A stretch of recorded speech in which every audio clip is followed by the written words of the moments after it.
The next question, Chris, is about the make section.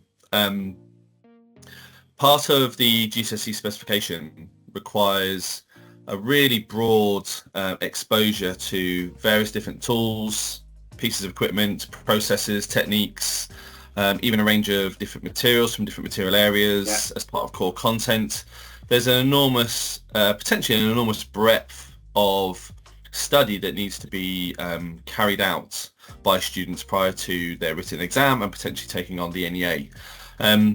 Particularly, there's a section within the program of study that says students must use specialist tools, techniques, processes, equipment and machinery precisely. What is the intention there? I think there's, and if I could just kind of add to that question, there's a potential there to say that students must use specialist tools, techniques, processes and equipment and machinery precisely, meaning that they need to use all of the things like metal lathes, CNC machines, etc., etc. They all have to use those themselves. They all have to use them to a high standard, which means the department needs to have access to all of that equipment. Would you just mind kind of clarifying what does that look and feel like for Key Stage 3? Again, it's something that if you look at the programme of study, whilst it says that, there is no expectation that you're going to be able to cover absolutely everything, because I use the word local again, because every school has got different facilities. And when you take that forward to Key Stage 4, there is no requirement in the NEA for a finished product. There is a requirement for a prototype, which is completely different. So producing a slick end product on a CNC or 3D model is not a real requirement. A requirement is a good prototype, which the students have been heavily involved in. So if you go back to a rural school with one member of staff in the department, or even an urban school which has got a very small department, they're not going to be able to do everything that's there. They're going to be able to look at the curriculum, develop the skills, look at what they've got as far as the departmental, the tools and equipment they've got. And an awful lot of schools have had equipment taken away, things like grazing house, lathes, etc. So you can only do with what you've got.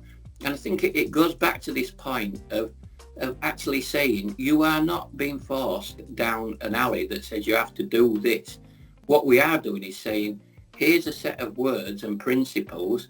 You take from that what it is you can do and create, rather than saying, it has to be highly skilled, it has to be. So even if you're making, let's say, again, I'll go back to the whole idea of making something for your room, a mirror or something like that.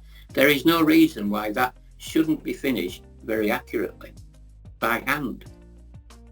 So it's getting the students to understand and then peer review.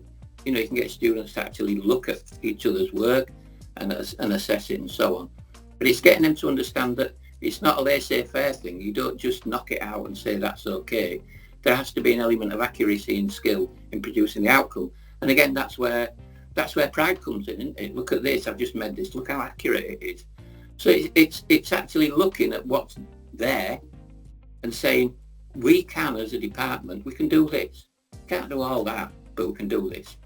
And it's sticking to those principles, because again, I would argue, if it was me in that position, with any Ofsted inspector or any senior manager, I'm doing this, tell me where it doesn't fit into this, into the programme of study. There was a time, I remember, in teaching where departments could suddenly buy laser cutters. They became affordable and cost effective, and suddenly laser cutters were appearing all over the country in some of the more well-funded schools. And I used to work in a school that was less well-funded, so we were trying to argue that a laser cutter was something that we needed. And then we've had the whole revolution with 3D printing technology, and now we have 3D printers all over the country. Some schools having multiple factory 3D printer setups. What are your thoughts on this in terms of excuse me, there's a kind of this idea that potentially D&T has to be tooled up with all the equipment, all the resources, and we have to have the 3D printers, we have to have the laser cutters, we have to have the metal lathes, the wood lathes, the brazing hearths, the heating areas, etc., etc., etc. What about at Key Stage 3? What is that? What should that look like? What should they have? Is there a magic list, a menu? Is there something where you should aspire to having all of these things, or can you do it without it? What would it look like to you? Well, I have to go back to the whole principle of what you're actually trying to do. You can teach design and technology with virtually nothing, with some corrugated card, with some cutters, and with paper, with brown paper, with whatever paper you want. You can teach it with a lot of recycled materials. I think it's important that we move away from this notion that you have to be told, and again, you might want to keep this and you might not want to. It's a very masculine thing, isn't it? You know, I want all the kit, I want all the tools. How often are they used? Do the technicians use them more than the pupils? You know, it's not about that. And that really was the whole purpose, I think, of this document, to actually say, and going back to the locality thing again, you don't have to have, because obviously I've been there, you know, you want the latest kit, but it's not essential for good teaching. The principle is about good teaching, and it's about engaging students, and going back to what I was saying about wants and needs of the locality. If the locality are going to sponsor something, which is quite possible once you start working outside school, so much the better. But my question is, who is the kit for? Is it to make your department look good? Or is it for the students to actually produce something that possibly won't produce again in the outside world? I think that's a really interesting point, because you know you keep bringing us back to locality, and I just remembered actually I arrived at a school, and the first lesson was finishing off the previous term's work, and we were doing bookends, the project you mentioned earlier, and it was dowel jointed and painted, and there was a little laser cut profile that stuck in, and that was the only bit they got to design. Everything else was pretty much painted MDF. And it was I just remember the lesson really vividly, standing by the door, and the students were picking up their bookends, and the technician appeared with a big black sack, and he said, "I'm just going to stand here." And I said, "Well, what are you doing here?" He said, "They're just going to throw them in the bin as they leave." And they did, one by one. They walked through and went drop, drop, drop, and he said, "I'm going to try and recycle these, scrape what I can off and recycle the materials, and I'll use these again." And I said, "Oh God, this is really depressing. This is not good. This clearly, as a project, is not working." And so what I did is I changed the project. So when the students came back the next lesson, we decided to do a project around Box Park, because Box Park was in the centre of Croydon by East Croydon Station, and kids knew what Box Park was because they had to pass it every day on the train.